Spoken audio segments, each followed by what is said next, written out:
अगर हम board exam की तैयारी कर रहे हैं तो हम तैयारी कर क्यों रहे हैं? हमारी लाइफ का गोल क्या है? हम अपनी लाइफ में क्या करना चाहते हैं? देखो ध्यान से सुनना, पढ़ाई के बहुत सारे मायने हैं। आज पढ़ने से ज्यादा ये जरूरी है कि मेरी बात को ध्यान से सुनो। पढ़ाई हमारे लिए बहुत मायने रखती है। पहले बात करते हैं लड़कियों की और फिर बात करते हैं लड़कों की। लड़कियों के लिए पढ़ाई इसलिए ज्यादा जरूरी है क्योंकि देखो उन्हें दूसरे घर जाना है। जब वो दूसरे घर जाएंगी तो उनसे उसी तरीके उनको वैसा ही घर मिलेगा, पेरेंट्स भी उनको उसी घर में भेजेंगे जो लेवल का होगा। अगर आप पढ़े लिख जाएंगी तो आपके पिताजी आपके लिए कोई पढ़ा लिखा ही सोचेंगे, और जो पढ़े लिखे लोग होते हैं उनकी मानसिकता अलग ही लेवल की होती है, उनकी सोच अलग लेवल की होती है। वो हमेशा नियम कानून को जानते हैं, बैल बुद्धि नहीं होते। देखो कहने में थोड़ा खराब लग रहा है पर सुनो ध्यान से, बैल बुद्धि नहीं होते। उन्हें ये पता होता है कि हमारे लिए क्या सही है, हमारे घर वालों के लिए क्या सही है, और हमारे परिवार के लिए क्या सही है ना, और हमें कैसे रहना चाहिए। तो लड़कियों के लिए इसलिए पढ़ाई जरूरी है। दूसरी चीज, अब लड़कियों के लिए इसलिए भी पढ़ाई जरूरी है क्योंकि उन्हें इंडिपेंडेंट बनना है, उन्हें किसी के ऊपर डिपेंड नहीं रहना है। जैसे बहुत सारे ऐसे लड़के भी होते हैं कि जब लड़कियां शादी होकर के जाती है तो लड़के ऐसा शो करने लगते हैं कि भैया आप हमारे पैसों के ऊपर ऐश कर रही हैं। तो हमें ऐसा भी नहीं बनना है, हमें इंडिपेंडेंट बनना है। बेशक हम जॉब करें ना करें वो हमारी चॉइस है, पर हमें इंडिपेंडेंट रहना है। हमें लाइफ में अच्छी बातों के बारे में सोचना है, हम कितना अपने आप को ग्रो कर सकते हैं, हम कितना पढ़ सकते हैं, हम कितना एक्स्ट्रा ज्ञान ले सकते हैं, उसको सोचना है। प्लस लड़कियों को हमेशा मैं एक ही बात शिक्षा देता हूं कि आप हमेशा बढ़िया, आप अच्छे कपड़ों में रहिए, आप कटे फुटे इस तरीके के कपड़े मत पहनिए। इससे क्या होता है कि आप तो चलो ठीक है, आपको लगेगा मैं बहुत अच्छी दिख रही हूं, पर ऐसा नहीं है। साधारण रह करके भी हम लोग आगे बढ़ सकते हैं। आपने दिव्यांशी मैम को देखा होगा, आपने कभी नहीं देखा होगा कटे फिटे कपड़े, या कभी आपने उनको ऐसे इस तरीके से नहीं देखा होगा। तो एक एग्जाम्पल है आपके सामने, ठीक। तो लड़कियों से मेरी एक छोटी सी रिक्वेस्ट थी। अब हम बात करते हैं, फिर वापस से लड़कियों के ऊपर आएंगे। अब हम बात करते हैं लड़कों की। लड़कों के लिए पढ़ाई क्यों आवश्यक है?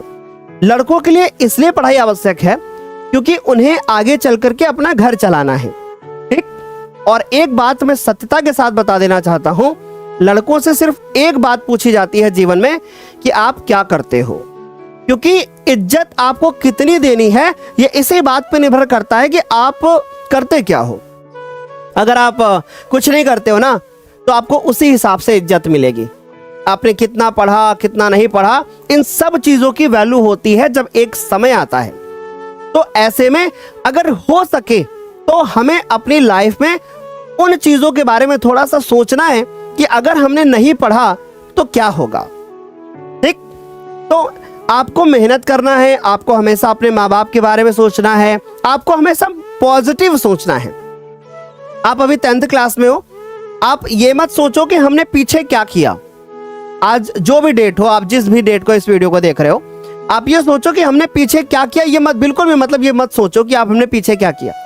आप ये सोचो हम आगे कितना बेहतर कर सकते हैं, हम आगे क्या कर सकते हैं, है ना। और अगर पीछे का सोचना ही है ना तो पॉजिटिव सोचो। आप ये सोचो हम अप्रैल में कितना कम पढ़ते थे, अभी हम कितना अच्छा पढ़ रहे हैं। तो हम अगर पॉजिटिव सोचेंगे ना तो पॉजिटिव निकल करके आएगा। अगर हम निगेटिव सोचेंगे तो हम निगेटिव निकल करके आएगा बहुत सारी चीजें, है ना। अब बहुत सारे बच्चों को ऐसा लगता है कि सर सामने जो मास्टर पढ़ा रहा है वो मास्टर हमारे लिए मेहनत नहीं करता है, या बहुत सारे ऐसे बच्चे होते हैं कुछ भी आकर के कुछ भी लिख करके चले जाते हैं। अच्छा, उनको मैं एक चीज बताना चाहता हूँ, बच्चों आप ये समझ लो कि तुम लोग जो भी चीजें आकर के बोलते हो ना, उससे पहले ये सोचो कि मास्टर ने तुम्हारे लिए बहुत कुछ छोड़ा है। हम लगातार आपको पढ़ा तो रहे हैं, मेहनत भी कर रहे हैं, यहाँ तक कि हमने ये समझ लो कि हमने बड़े बड़े ऑफर भी ठुकराए, है ना। हमने बहुत बड़े बड़े हमें ऑफर भी मिले, आइए हम आपको इतने करोड़ में दे देंगे, है ना। सोचिए साल भर का, हमने उसको भी एक्सेप्ट नहीं किया। रीजन उसका ये है कि अगर हम ऐसा कर लेते तो आज ना हम आपको बंधे बंधे से पढ़ाते। हमारी इच्छा होती है हम 5 घंटे क्लास लेंगे, हमने 5 घंटे क्लास लिया। हमारी इच्छा होती है कि हम 3 घंटे क्लास लेंगे। हम जानते हैं कि हो सकता है कि आपको यूट्यूब पे कोई अभी 6-7 घंटे पढ़ाने वाला भी आ सकता है, हमने भी पढ़ाया है, लेकिन आप ये देखो कंसिस्टेंसी, हम आपको लगातार 3 घंटे की क्लास दे रहे हैं, हम आपको लगातार पिछले 10-12 दिनों से 3 घंटे 3 घंटे 3 घंटे 5 घंटे 3 घंटे 2 घंटे 2.5 घंटे 3 घंटे, दैट मीन्स कंसिस्टेंसी। लगातार हम एक काम को करते चले आ रहे हैं, ना कि हम एक दिन पढ़ा दे रहे हैं और 10 दिन बैठे हुए हैं, है ना। तो आप इस चीज को सोचो कि हम आपके लिए क्या कर रहे हैं, ठीक। अच्छा ठीक है, चलो अपने बारे में तो बता दिया। अब मैं आपसे ऐसी उम्मीद करूंगा कि आने वाले समय में आप अपना मतलब 100% दोगे, आप मेहनत करोगे, जो मैं आपसे कह रहा हूं उसके बारे में सोचोगे, अपने माँ बाप के बारे में सोचोगे, और आप ये सोचोगे कि हमें अपना 100% देना है। हमने पीछे क्या किया है हम नहीं सोचेंगे, हम आगे क्या कर सकते हैं उस बारे में सोचेंगे। हम खराब करके आए हैं, हमने कितनी पढ़ाई नहीं की है, हमने कितना टाइम वेस्ट किया है, हमें इन सब चीजों से कोई मतलब नहीं। हम और क्या कर सकते हैं, हमने कैसे पढ़ा इस बात से नहीं, हम कैसे पढ़ेंगे इस बात पे हम लोगों का फ्यूचर डिपेंड करता है। क्योंकि जो चीजें हो जाती ना वो कभी वापस नहीं आती। अगर आपने आज का दिन वेस्ट किया ना तो ये टाइम आपके पास वापस नहीं आएगा पूरी जिंदगी में कभी भी। तो बी पॉजिटिव, अच्छा सोचो, बुरा मत सोचो। आप ये सोचो हम कितना बेहतर कर सकते हैं, आप ये सोचो हम और क्या कर सकते हैं, आप ये सोचो कि हम अपने माँ बाप को कौन सी खुशियां दे सकते हैं। आप ये सोचो, देखो एक चीज और बोलूंगा जो मैं हमेशा बोलता हूं और शायद बहुत सारे लोगों को ये बात नहीं पसंद आती होगी, पर मैं हमेशा इस बात को बोलता हूं कि तुम्हारे लिए ना तुम्हारे परिवार से बढ़कर के कुछ नहीं है, तुम्हारे माँ बाप से बढ़कर के कुछ नहीं है। तुम उनके बारे में सोचो। कोई भी तुम्हारा साथ देने के लिए नहीं आएगा। अगर तुम्हारे माँ बाप हैं तो वही तुम्हारा साथ देंगे। अगर तुम्हारा साथ कोई दे रहा है तो उसके पीछे कोई ना कोई स्वार्थ जुड़ा होगा। 3 लोग ऐसे होते हैं पूरे जीवन में जो निस्वार्थ हमारे लिए काम करते हैं। पहला माँ बाप, पहले माता, फिर पिता और फिर गुरु। गुरु में निस्वार्थ भाव से मेहनत करता हुआ दिखता है। उसका गुरु का एक लालच होता है, निस्वार्थ ना कहें, एक लालच होता है। एक लालच ये होता है कि हमें बच्चे का रिजल्ट बेहतर चाहिए। हमारा ये लालच है और मेरा भी यही लालच है। हमें अपने बच्चों का रिजल्ट बेहतर चाहिए और हमें 1-2 बच्चों का रिजल्ट नहीं चाहिए, हमें उस हर बच्चे का रिजल्ट बेहतर चाहिए जो मेरी क्लास में है। हमें उस हर बच्चे के 97, 96, 95% चाहिए जो मेरी बात को सुन रहा है। तुम सब मेरे अपने हो, कोई मेरा पराया नहीं, कोई मेरा मतलब तुम्हारे लिए हम कुछ भी करने को तैयार हैं। अगर तुम बोलोगे ना तो हम, अभी मैंने उस दिन कान पकड़ करके उठा बैठक लगा दिया। क्यों? ऐसे मजाक में कि चलो ठीक है भाई बच्चे का दिल रख लेते हैं, है ना। पर आप कभी भी इस चीज को जरा सा भी 1% भी फील मत करना कि तुम मेरे अपने नहीं हो। तुम मेरे अपने हो। हर बच्चा मेरा अपना है। जो भी मेरी इस क्लास में है, हम हर बच्चे के लिए ये चाहते हैं कि उसका रिजल्ट बेहतर हो।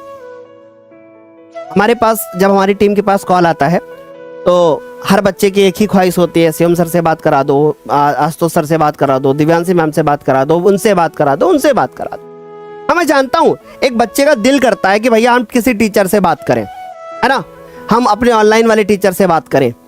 पर आप ये चीज सोचो कि तुम्हारे लिए और भी टीचर्स हैं। मैं ऑफलाइन में पढ़ाने वाले, जैसे आशुतोष सर ने भी एक बार कहा होगा आप लोगों से कि ऑफलाइन में पढ़ाने वाले, है ना। तो हर टीचर तुम्हारा अपना है, तुम्हारे लिए हर टीचर मेहनत करता है ना। रही बात मुझसे बात करने की, मुझसे मिलने की, तो मैं आपसे मिलने भी आऊँगा और मेरे लिए फिर वो मायने नहीं रखेगा कि तुम्हारा कितना परसेंटेज है। अगर मैं तुम्हारे एरिया में आया हूँ मैं तुमसे मिल करके जाऊँगा, परसेंटेज फिर मायने नहीं रखेगा। हाँ, इस बात से मैं एग्री करता हूँ कि जब रिजल्ट आता है तो हमें उन बच्चों की तरफ थोड़ा ज़्यादा जाना पड़ता है कि जो बच्चे ज़्यादा परसेंटेज लाए होते हैं।